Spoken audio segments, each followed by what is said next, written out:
Sleep and I have been enemies longer than I can remember. In the old days before the collapse, I was the youngest of five in a two-room stack of walls. Too many people, not enough quiet. My brothers slept above me, and I'd lie there watching the slats, thinking one night they'd break loose and spear me clean through. When I couldn't take that thought, I'd turn to the wall, ships on the wallpaper, always sailing, never docking. My mother patched a hole there once, left a bump in the paper. I'd run my hand over it like a scar and imagine what lived behind it. Back then, sleep wasn't rest. It was a slow drowning. Darkness came down like a sickness, and I'd stare into it, waiting for hands to pull me under. I'd hear the house breathing, the wind scraping through vents, the floor cracking like bone, and I'd think that was it. Something was coming. By morning, I'd be too tired to remember what it was I feared, only that it had shape. Teachers said I was bright, but unfocused. They didn't know I was fighting wars they couldn't see. While the others read their pages, I was somewhere else, inside stories that hadn't been written yet. I made worlds in my head because the real one was too loud.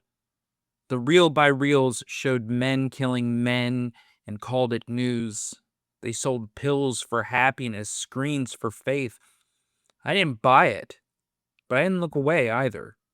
I drifted through it, a ghost among the living. Sleep stayed cruel through the years. The dark stopped scaring me, but my thoughts didn't. They circled like scavengers, tearing into anything soft. So I gave them something to chew on.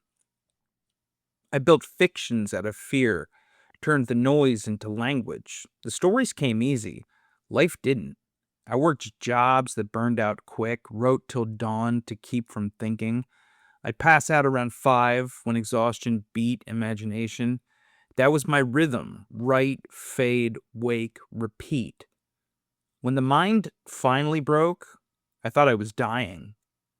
Panic hit like fire under the ribs. The world felt off, like it had shifted an inch sideways and no one noticed but me. I started to believe I was the one I started to believe I was the one holding it all together, that if I blinked too long, everything would vanish. Death wasn't coming for me. I was walking toward it. It took years and a few qualified madmen before I found one who listened. She gave me a pill that put the thoughts to sleep before I could. Diazepam, they called it. I called it mercy. One pill at 9, down by 10.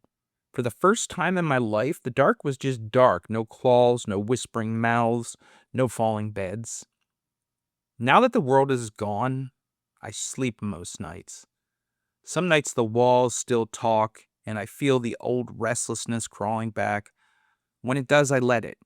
I build stories out of it, whole worlds, whole histories. Maybe sleep and I were never meant to make peace, only a gentle truce. I dream less now, but when I do, it's quieter. Just me, the silence, and the ships on the walls, still sailing through a sea that never ends.